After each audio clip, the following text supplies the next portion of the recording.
Welcome to I'm Woke. I'm your host, Emelina Calder. I'm gonna adjust my situation here. Hello, my sweet beings, my sweet loves, my sweet tarts. I heard somebody say that recently, and I was like, that's adorable. Instead of sweetheart, sweet tart. All right. Welcome to I Am Woke. Satnam, Namaste. What's that phrase? It's like the light in me sees the light in you. Like, hello.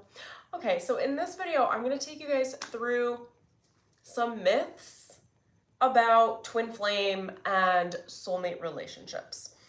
I have a ton of experience with deep soul bonds, twin flames, and soulmates. They are similar, but I'm really excited to kind of jump in and go through this. This is a topic I will want to talk about endlessly because I feel like I'm constantly put through the ringer on it. And I just have a gosh darn amount of experience to talk from. So if I can save any of you some heartache, I'm happy to do so. And make it a little bit easier because it's a tough ride, I'll tell you. We'll get into it. Anyway, if you're new to my world, hello. My name is Emelina Calder. I am a soul coach, a high performance coach, life coaching, and personal branding coaching. Essentially, I like to call myself a creative director for your soul. I help you tap into your highest timelines, magnetize your highest timelines, talk to your elevated ancestors, talk to your higher self, and channel your soul essence into your body, into your human experience in a way that absolutely delights you, makes your life amazing, attracts really great experiences to you, and where you feel like stable, safe, and happy. What else do I want to say on that? Oh, I'm like pulling my twin flame card up. Anyway, I post a lot on spiritual development, personal development, and weekly energy updates. If that's your vibe, go ahead and hit subscribe, tap the bell for notifications. Go tap that like button now because you're gonna love the video. Those of you that rewatch, just hit that like button, pump up my algorithm vibes. I love hearing from you in the comments. Whatever resonates, whatever questions you have, drop a comment below because I will come in and answer them because I adore all of you. And then my next thing here is I'm actually creating a free twin flame soulmate video training. If you guys know me, I am a pro with my free trainings. I give them to you because I love to. I love to do things like this. So anyway, I left a link in the description below. I'll leave it in the comment below as well, the first comment, so you guys can get a hold of the free training when I publish it, which will be very, very, very soon. Yeah, okay, so I love all of those things. Anyway, so let's jump right in. So myths about twin flame relationships. The first thing I want to start on, the first myth, is that people think there is a one and only twin flame. There's this idea that the twin flame is, theoretically, it is the other half of your soul. There's a lot I got to say on this, about this, and around this. I have channeled endlessly on soul relationships, okay? Whether it's soul family, whether it's rainbow family, which is like the extended soul network, the original pod of souls get born together, which essentially there are 24, 12 initial souls that split off into divine masculine and divine feminine components, so there's 24. When I've spoken to Divine Mother about this and some of the multi-universal entities, it is very rare for an actual twin flame relationship that is actually the other half of your soul. Because those sorts of relationships, when I've channeled around it, they explain it to me like it's so hot, like it's so fiery, like quite literally that, oh my gosh, my light's already pulsing, you guys. You probably can't see that. My guides talk to me through lights like flickering on and off all the time. Maybe I should check in. Hold on.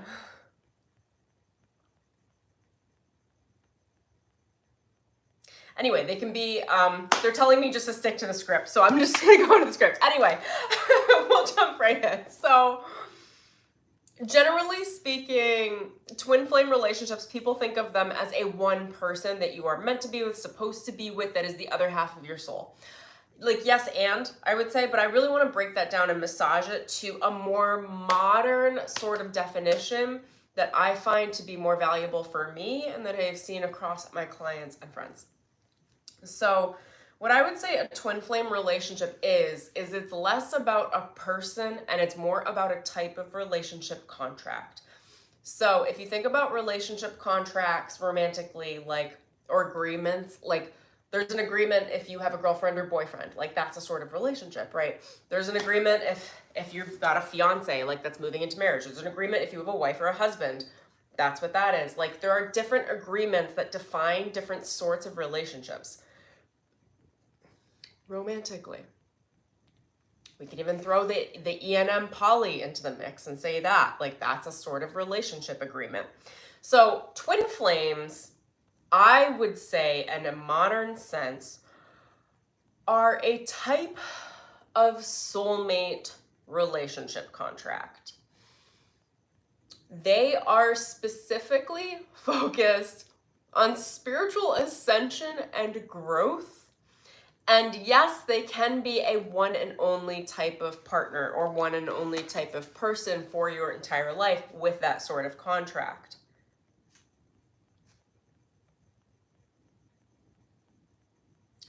I'm just looking at my notes to see how I want to cover this.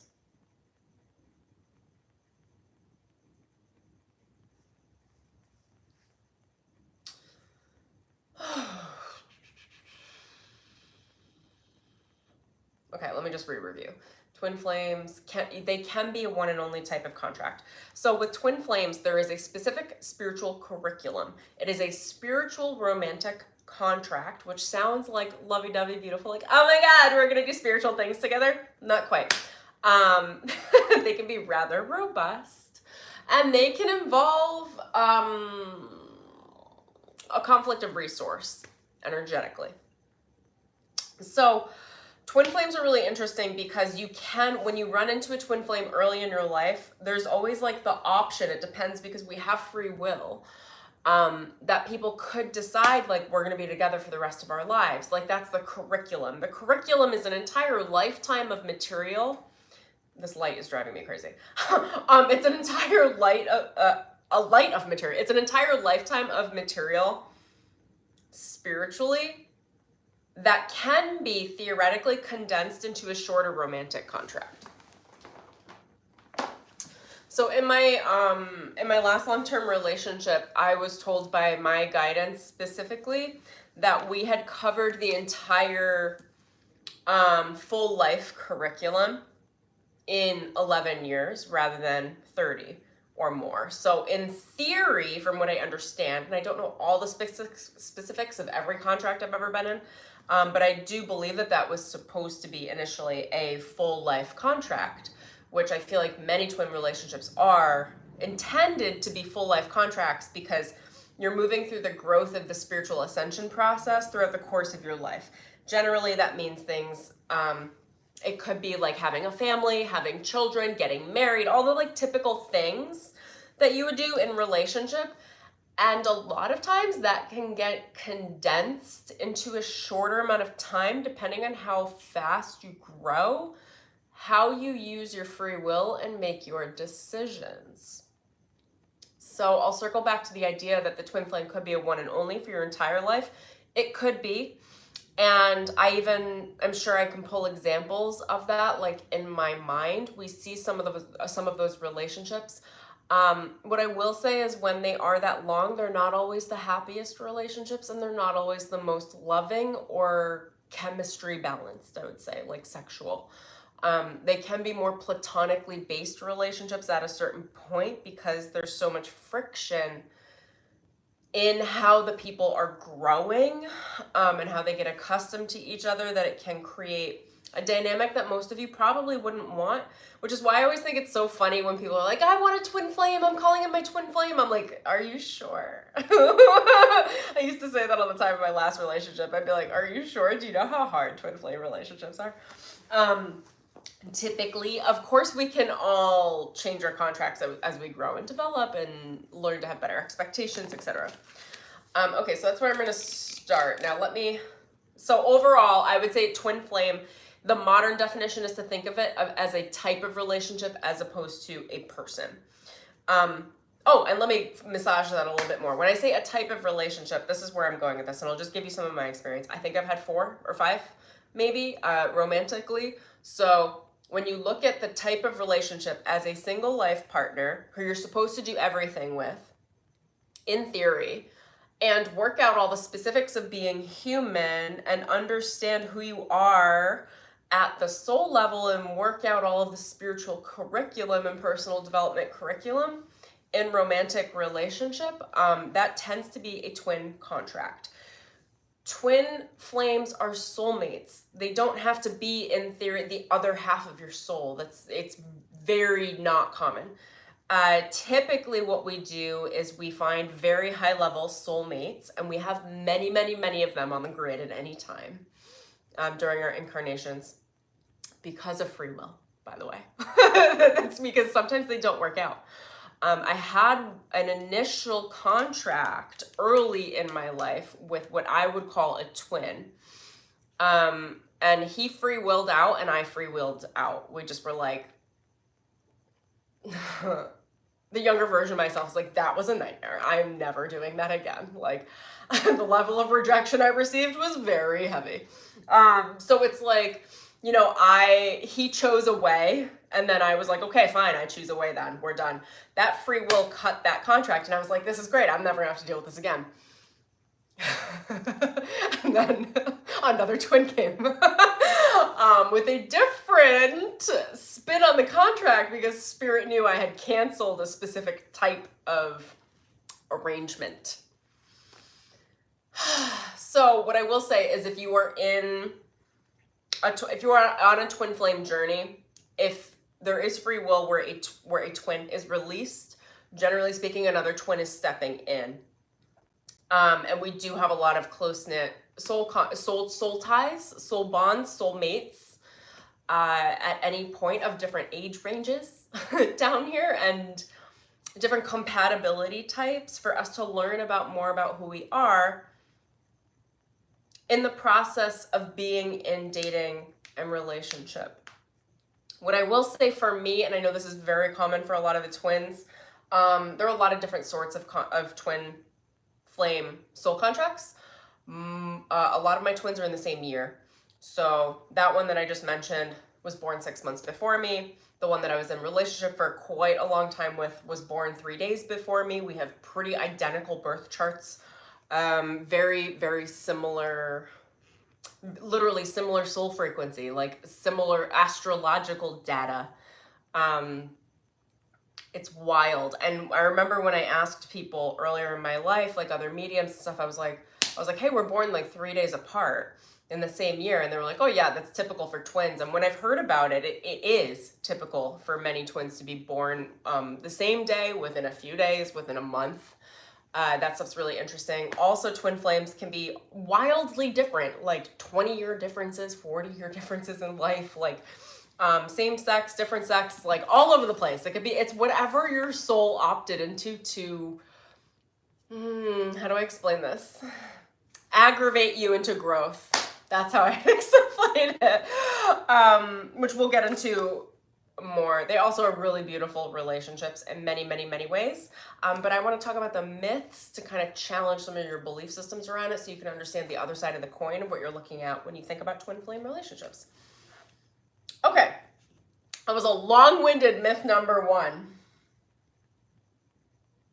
What do I want to go into here? We're going to skip right into this part. So myth number 2 is that they're easy, they're romantic, like they have tons of chemistry.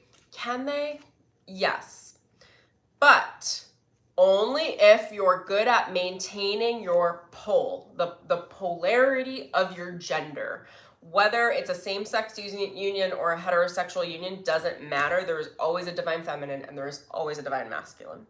If those poles are not consistently embraced separately by each party, like there's one feminine and one masculine, essentially, and if there's a mix as far as too much parenting, like if the woman is taking over like more motherly roles with the masculine, and if the masculine is taking over more fatherly roles with the feminine, it destroys all the polarity, it destroys all the chemistry, and these come off as very brotherly and sisterly relationships.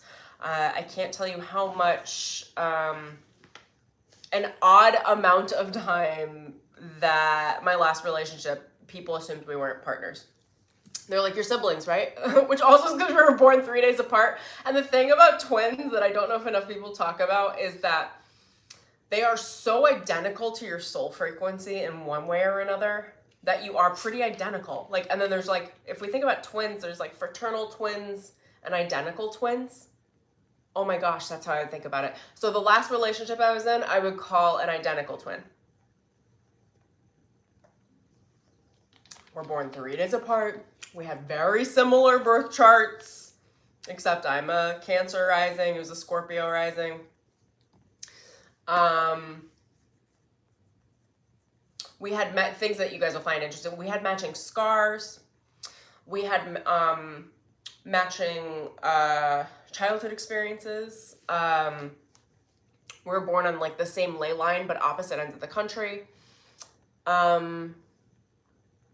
We grew up in the same region, on the same grids. We had the same jobs, like at the same place, like funky things. Very strange. Where was I going with that? So I want to talk about the challenge of like the idea of the chemistry or romance behind it. One of the big challenges behind twin flame relationships, again, this is on the myths. Like, we can get into the really sexy stuff in another video, but I just want to break some stuff down here. Is that when you have a similar soul frequency, there are two major challenges with these deep soulmate relationships with the twin flame contract. One, dominance is an issue. When you are so similar, your energy feels the same. Generally speaking, one party is dominating the energy of the entirety of the other party. It's typically the masculine, if I'm going to be honest. That's not necessarily a physical thing, although it could be. What I have explored is it tends to be energetic, an energetic dominance that I don't know if I can explain right now, but that's kind of where I'm going with this. When the frequency feels so similar, it's hard to feel who you are separate from them, because you're merged and because you're already identical twins, essentially. It creates a lot of codependency. These are things that can be moved through, outgrown, developed, and created into a conscious, happy union. But I will say that from all of my experiences and all the people I know that have done the twin flame journey, dominance and codependency are problems, and they need to be worked through very, very, very thoroughly. If you take a normal codependent relationship and then add a deep soulmate bond and a twin flame contract or twin flame agreement, it just makes it so difficult to break those patterns, to break those behaviors, because they're not just rooted at the physical or emotional level, they're also rooted at the energetic level. Now, myth number 3 is that the masculines lead the relationship. So here's the deal. We're going to jump right in because I know you femmes are going to be with me on this. If you've heard of the runner and the chaser, God knows that is spoken about endlessly in twin flame dynamics. What always used to confuse me is I don't understand how the women end up becoming the chasers. The women are notoriously the chaser in the dynamic. We would think it would be the masculine because it is a masculine trait to pursue. However, in deep soulmate relationships, typically the women are more spiritually evolved. Typically, like quite literally most of the time. Because women have access to the more intuitive and emotional intelligence naturally, and we are trained to have more emotional intelligence in society, it means that we're picking up on the soul relationship ahead of the masculine. When that happens, it freaks them out because it creates a sort of energetic dominance where the woman is my guides have tried to explain this to me because I've had to go through this so many times. You could be totally passive and sitting back and distanced physically, even emotionally and mentally. But if you understand what that sort of relationship is at the soul level, and you are energetically in prowess, or like you are very intuitive or highly psychic, it creates a naturally dominant energy, and the masculines can feel that dominance and they don't understand what it is. But like any of us, we don't enjoy being dominated. Not that any of us are trying to dominate them energetically. It's just like the dominance comes from, how do I explain this? The way power is distributed. If you have more knowledge, you're carrying more power. If you have more power than another party, you have automatically claimed dominance. That dominance can be perceived as being threatening because you can think about it like it doesn't mean you're dominating another person. It's more like, if you think about it in terms of the animal kingdom, it's like a lion coming into a room and there's like a raccoon, let's say, for example. That raccoon probably is going to be threatened by just the sheer presence of the lion. Even if the lion has no, the lion's like, I'm just chilling over here. I'm not doing anything. Like, you know, it just has to do with spiritual mass. Typically, women have more spiritual mass. I'm going to say typically, like very notoriously, because it comes with the intuition, which is stronger for women in general. Men are given a stronger ego so that they can cut through the matrix, project, and create a safe path for action for the physical to be developed in a way where the woman's intuition can then move through the matrix, which otherwise is a little bit harder to do. So they're different roles. So if you understand the roles, then you can understand these dynamics a little bit more. Now, what I want to cover on the runner and the chaser, the key here for women, if you understand, because I really can't stand the idea of runner and chaser, because most of these scenarios are really like the equivalent of two lions coming together, and there's a female lion and there's a masculine lion. Like, they're both lions. Like, there's no runner and chaser. When we think runner and chaser, it's really like, immediately what comes to mind is like predator and prey, like lion and gazelle. Like, something is getting taken down and being eaten, okay? When it comes to like deep soulmate relationships, you know, people with identical or nearly identical soul frequencies to you, it's lion meets lion. There is no gazelle. So the idea of this runner chaser, it is borderline nonsense, because it really is soul meets soul. The difference is that typically in our society, men are less capable of understanding the connection, not because they're dumb, but because they're not taught as much emotional intelligence as women are in our society. Men are taught to suppress their emotions. They're taught to rely on their egos. And that makes it more difficult to identify, understand, intuit, and interpret a soul connection. It just does. So what it does is it automatically positions women into the more dominant role, which means they're selecting their partners first. Whether or not that is conscious physically, I don't know that it always is.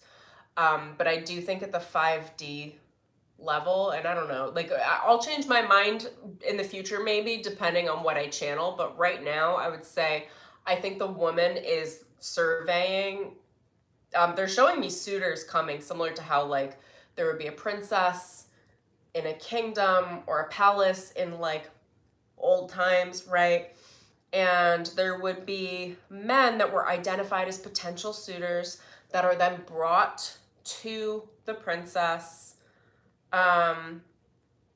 to then see who's going to be the best match. That's what I'm being shown right now, what the energetics are. It's not typically one locked in solid. It's like the woman at the 5D level is being presented with different offers, generally from 3 to 5 soul relationships, soul bonds, soulmates.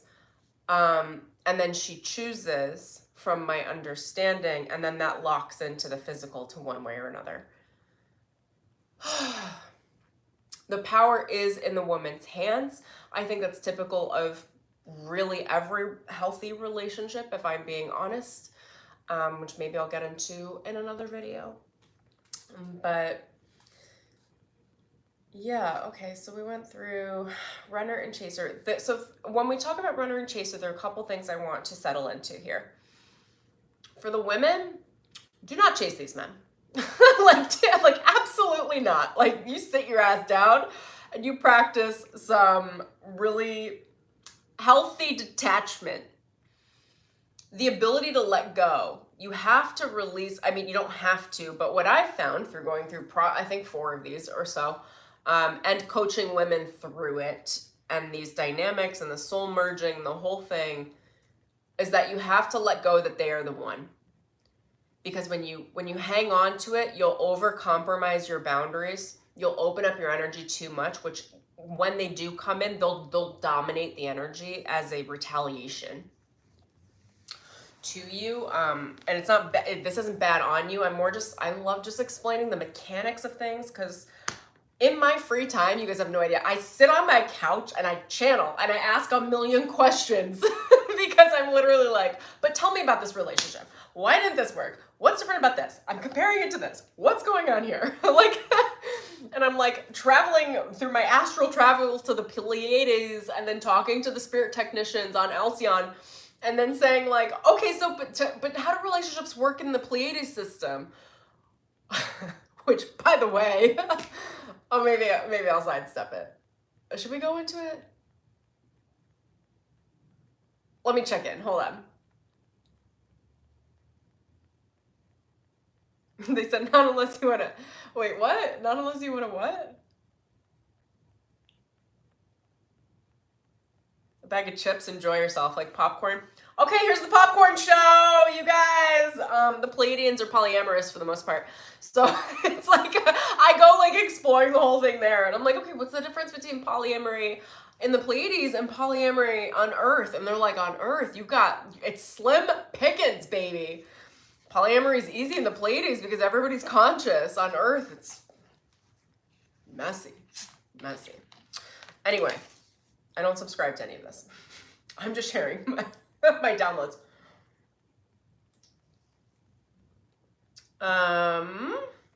Okay, so this whole runner versus chaser dynamic for women, the key is learning to temper your spiritual power, which is to healthily detach from the idea that the masculine has to do anything, which means that detachment means they may not be the one, and that detachment means you're seeing other people.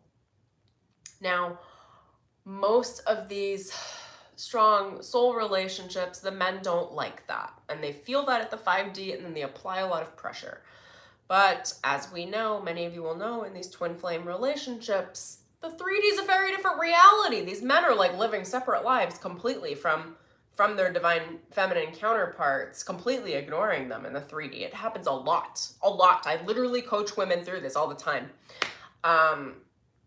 And at that point, like, it's like, what are you doing up there? So anyway, you have to be able to healthily detach the spiritual energy and allow your human needs to be met at the human level, which is to date. It is to be open to new soulmate relationships. It is to open for your higher self to see and engage new 5D suitors, which I can't tell you how many times that happens to me, and what I've heard from friends, etc., in relationships as well. Like, when something about the relationship is threatened, when the woman's energy is taken for granted, our higher selves and our guides start blocking the men out and start introducing new 5D suitors before we meet anyone down here.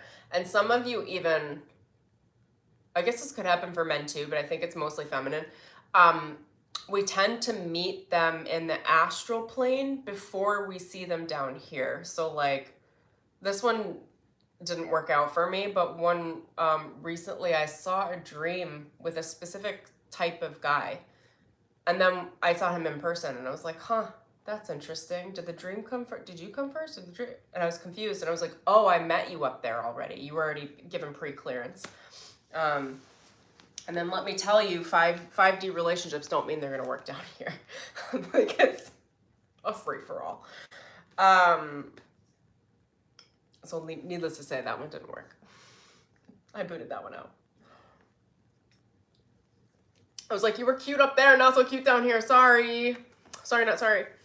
You guys, I'm gonna get super saucy when it comes to soulmate relationships. I just, like, I cannot help it. Like, this is just, it's just gonna come out of me. You kind of get, I don't know, jaded after a point. I'm like, okay. So, all right. What are we at? Myth number 3. Myth number 3, let's talk about unconditional love. Everyone talks about twin flame relationships as being unconditional love. Yes, but more specifically, it is about learning unconditional love for the self. You have to learn how to balance your own masculine and feminine polarities within yourself. You have to learn about your shadow and your light, because the twin is going to amplify everything that you are and everything that you are not. So twins mirror each other deep, and whether or not it's a twin flame arrangement or if it's a soulmate contract, there's going to be deep mirroring, especially when you are highly spiritual, highly evolved, and doing lots of personal development work. Like, I don't think I can get out of mirroring relationships because I have them even with strangers. So of course a romantic relationship is going to be even more like amplified for me with the mirroring ability. That mirroring is not necessarily always direct as far as like, oh, you're going to reflect my light back to me. That can happen, but a lot of times whatever we have rejected about ourselves takes on like a shadow quality, and that shadow, when there's an act of rejection, I feel like a lot of the relationships I've been in or explored have taken that shadow and showed it to me as another person because I have not owned those aspects of myself. So they end up in the twin, in the soulmate, and they're generally occupying a lot more shadow than I am because of the amount of light that I occupy. So the mirroring might look like that. It's really a soul mirroring. So whatever you've claimed, whatever you haven't claimed, that's going to be mirrored in front of you. They're just like you, but not necessarily a spitting image. They might be everything that you think that you're not. But that is at the soul level a reflection. But really this is about building unconditional love for the self. Being comfortable setting boundaries. Being comfortable stating your needs. Anything that's a healthy relationship, like, that's really the goal of these twin flame relationships, are to show you, like, you know, when your soul's merging, like, how much are you going to compromise? Are you going to keep compromising? You're going to keep compromising? Or are you going to, like, fight for your independence? Not in a weird way, but just, like, you want to be able to be sovereign as yourself and be part of a relationship. And that tends to be something that's challenging for twins and closely tied soulmates, because there's so much likeness that you just feel like the other person. Again, with that codependency issue comes up a lot. And that's not to say that every codependent relationship is a twin flame or soulmate relationship. There are a lot of karmic things down here. There's a lot of karma that we're working out from past lives and other connections that are not soul tied at all. And a lot of people meet true karmic partners. There is no soul bond. And they assume that they're a twin flame, and they're actually just toxic karmic relationships. It's like, get out, run, run while you can, just be done. But you have to learn the lessons too. I'll say that. Okay, so myth number, where are we gonna go? Myth number 4. So there's this talk online about false twin flames versus true twin flames. I'm going to have changing opinions as we go because I am not in a relationship right now. And I am constantly exploring these relationships. As I do, I bring everything I've learned to the table. So I'll have more information through the years for you guys. But as of right now, I would say if you're in a twin flame journey, whichever twin is in front of you is a real twin. There is an ideal twin and a less ideal twin in general. The ideal is a healthy relationship. A healthy relationship. That's what it comes down to. So when we think of false twin flames, it's things like if your twin is bringing in third parties, if they are dating around, if they are cheating, if there's a lack of commitment, like that stuff typically would tell me it's a false twin. There's a fine line here. They could be a real twin, but what it comes down to is which boundaries are you going to set, and do you want to accept a soulmate relationship if it's unhealthy? My answer is always no. I'm here for a healthy, secure attachment. So I don't care how deep those soul bonds are. If it's not healthy and secure, Emelina out. And that's what I would recommend for you guys as well. It's not that easy to get out of them. I'll say that as well. The bonds are tight. They take a lot of massaging to get yourself out of these things. But it can be done. Now, what I will say, as I reflect on my past and the relationships I've been in, and my channeling ability while I was in some of these relationships, I would say that when we encounter them, they are a real twin. Are they a healthy twin? I'm not sure that they are, for me at least, but they are a real twin.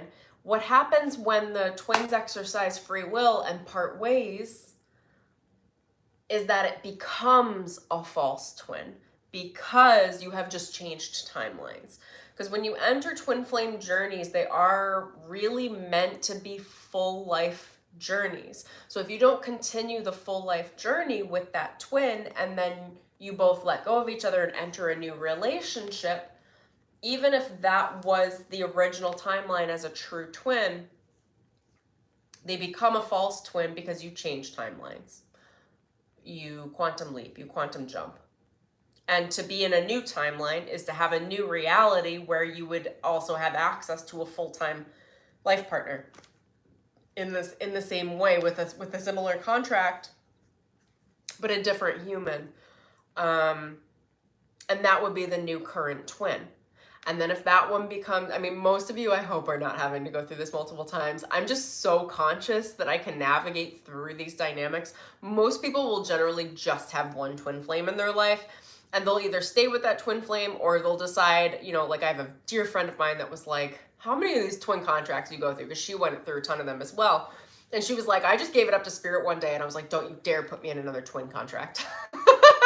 She was like, I'm done with the twinning. I'm done with the mirroring. She was like, give me a nice, secure attachment style with a soulmate that is not mirroring me. And she got a very different experience and she enjoys that. Now, I don't think I mind being in the constant twin experience. I might be over it at some point. We'll see. I'm still in my dating experience. I'm here for the thing right now. Because I learn from each of them and I learn more about myself, and then I'm like, I'm just looking for a healthy relationship.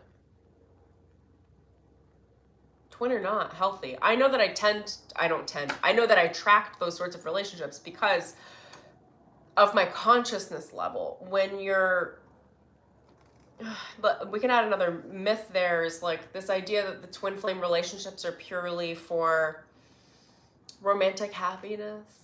Can they be? Yeah, totally. Depending on the level of growth you have. Are they typically? Not always. 80% probably not. Because it depends on your, you know, when you're more conscious, the way that spirit like torques your development, like places you into cycles with speed and momentum so you can develop and grow faster and faster and faster, so you can become more evolved in this lifetime to actually like do what you want to do. The easiest, the most spiritually practical way of doing that is to engage in a twin flame relationship, because generally speaking, we won't do the work unless there's some pretty freaking severe attraction or chemistry to get you into the game. That is a deep soul bond, like a deep soulmate. And a lot of those are twin flame contracts or agreements. I think they're contracts. I think soulmates are more agreements. Twin flames are more contractual.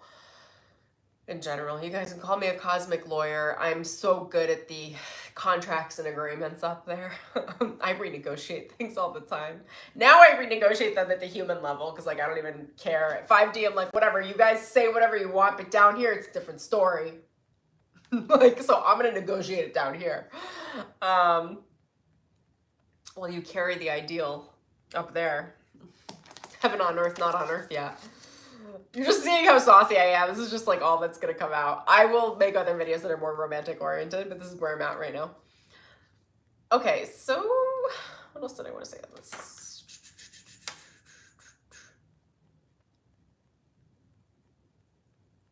So the thing, I'm adding on to that, the thing about ascension work and spiritual development is if the more conscious you are, if you're highly attentive, highly attuned, highly aware, highly psychic, it's very likely that you're going to be attracting in a twin flame sort of romantic contract, because it is the soul's way of creating such a level of transformation, personal transformation, that you just don't get in any other way.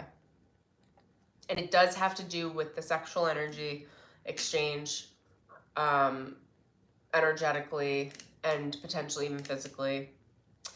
And it has to do with the level of attraction that keeps you in the game long enough to look at your shit, to look at what you've been through, to be willing. It's like the attraction like keeps you there so that you're willing to even try to move through what has been really severely holding you back at the soul level.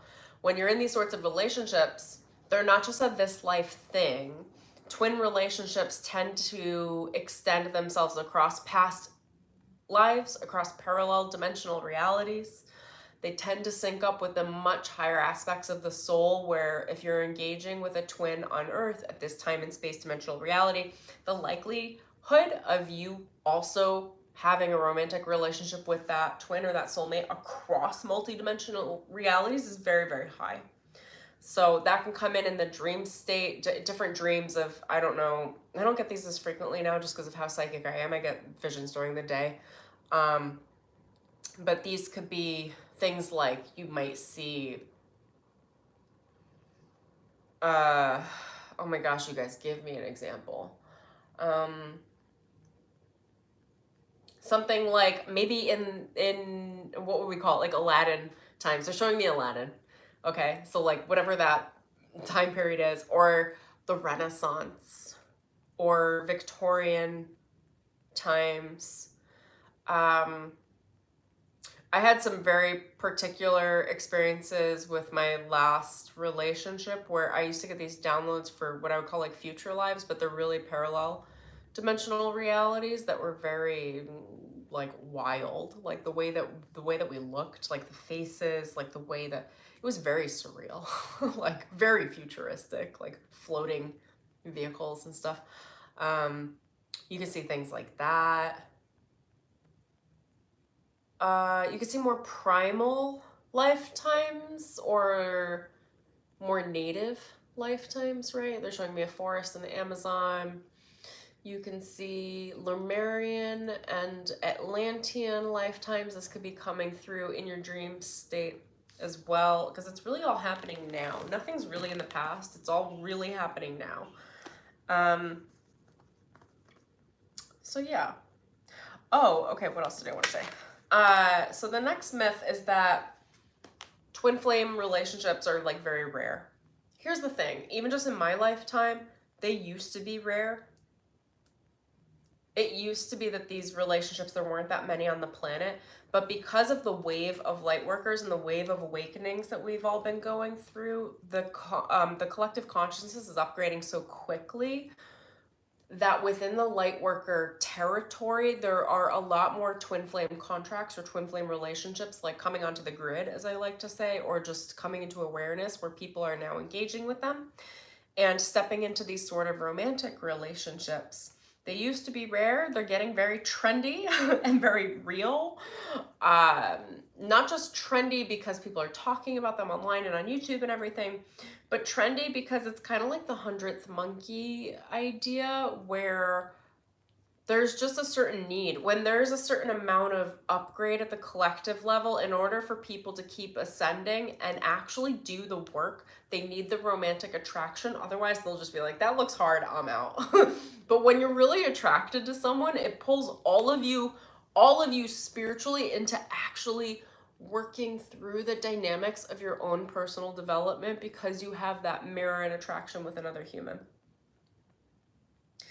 So with that, I think they're getting very popular, not just popular at the chitter chatter level. I think some of it is there are a lot of people talking about twin flame relationships that are really, again, just in karmic toxic relationships, like trauma bonds. Oh, that's another myth. Oh my gosh, let's go into that. Okay, so the next myth I would say is that people think that twin flame relationships are healthy. They can be, they're frequently not. They're easy to trauma bond, dear God, because you're mirroring the other soul. Generally speaking, in these sorts of romantic relationships, the other soul has been through a very, very similar amount of trauma. For you guys to understand, I know a good twin flame relationship because they're the real true love contracts. If you can get through the chatter, the difficulty, the hurt, the trauma, the ascension work of a twin flame relationship, you can move yourself right into a beautiful twin true love contract. The sorts of true love that people dream of. Those are generally, those can be, I think, are frequently twin relationships as well, but they're rare. It's not to say you can't have true love not in a twin relationship, because you certainly can as well. Might be a little bit easier. Things to think about and pitch up to your higher self. So let me think. Where did I want to go on that?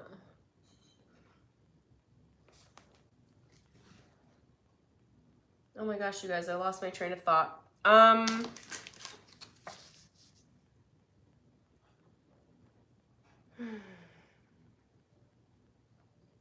was going somewhere. I'm gonna get off the stream and be like, I remember it now, and I wish I said it. That's what happens when you live stream instead of shooting and then editing. If one of you heard it, remind me in the comments or in the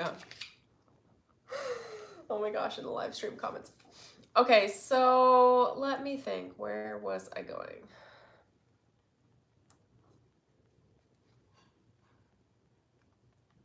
True love. I know I said true love contracts. I don't remember. Okay, Spirit, come on, bring it back, bring it back, bring it back.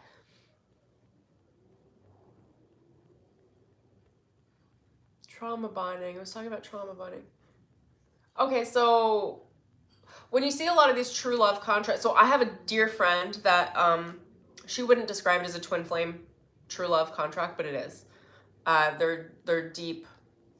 They have a deep soulmate connection, nearly identical soul frequencies. Now here's the catch, how I can see the contract because of the cosmic work that I do, the channeling work as a medium, is that her and her husband have nearly identical trauma. Like a crazy amount of very similar traumatic experiences. Those relationships don't typically work out at the human level without an override from God. Like, these sorts of people would never end up together because the trauma would create such an avoidance response that the humans would never end up together. It's like psychological, behavioral wise, they just wouldn't match. So when I see people like that are in love, like completely, and they are married, and I see the soul frequency being very similar, I'm like, oh, that's clearly a twin relationship, and they were each able, this is the beauty of a twin relationship, is if you're each able to come together, do the work, which is very messy. If I'm going to be honest, these are not like your typical traditional perfect relationships. They come with a lot of separation, a lot of coming back together. That's very typical for them, as you guys know. I'm sure. Separation phases, coming back together again phases, to then rework a transformation and then go for another separation again. But anyway, this friend of mine, these two as a couple were able to give it up to God at every point, where then they were able to come together without conflict. Now, I will tell you, she's very religious and did a ton of fasting. And at some point, I will bring her on here and we will do an interview and I will walk you through how she got into her, she will walk you through how she got into her true love contract. It's beautiful. Through a lot of giving it up to God, a lot of spiritual work.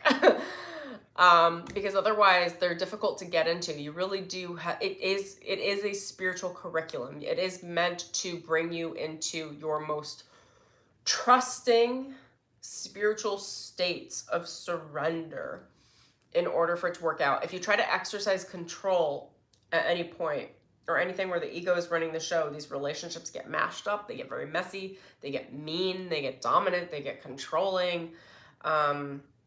They spin out in the ways you don't want them to. Essentially, with twin flame relationships, it's going to be good work, heavy spiritual growth work. It's either going to be a descension or it'll be an ascension.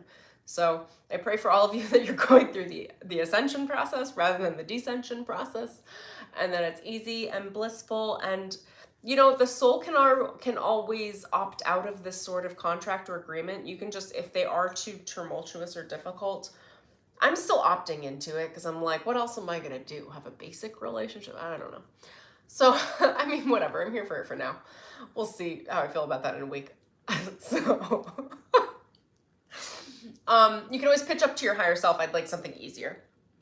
I'd like you to challenge me in other areas of my life, but the romantic relationship side of my life needs to be easy peasy and needs to be more benefit oriented. Again, you can also ask for that in twin relationships, but just know that anything that stands in the way of that benefit must be purged. And that purging process is a spiritual curriculum. It comes with tower moments. It comes with big life changes. It's a big transition and a big transformation, and that's just part of the process. So I know I kind of went on rambling, or at least that's how I feel. Hopefully this was really valuable for you guys, and you loved it. If you do, let me know in the comments below. Remember to grab the link below and sign up for the free training, because I'm going to send you a bunch of videos like this one that explore soulmate and twin flame relationships. And yeah, if you like the video, go like it, drop me a comment, say hello, hit the subscribe button. If you want to work with me, I am opening up a divine feminine coaching program for women, because we all need help with this process and this journey, and I've walked it a lot, so I can coach through it. And I'm also a divine channel, so I will be channeling your soul in the process. If you're interested in that, send me an email at wearewokeaf@gmail.com.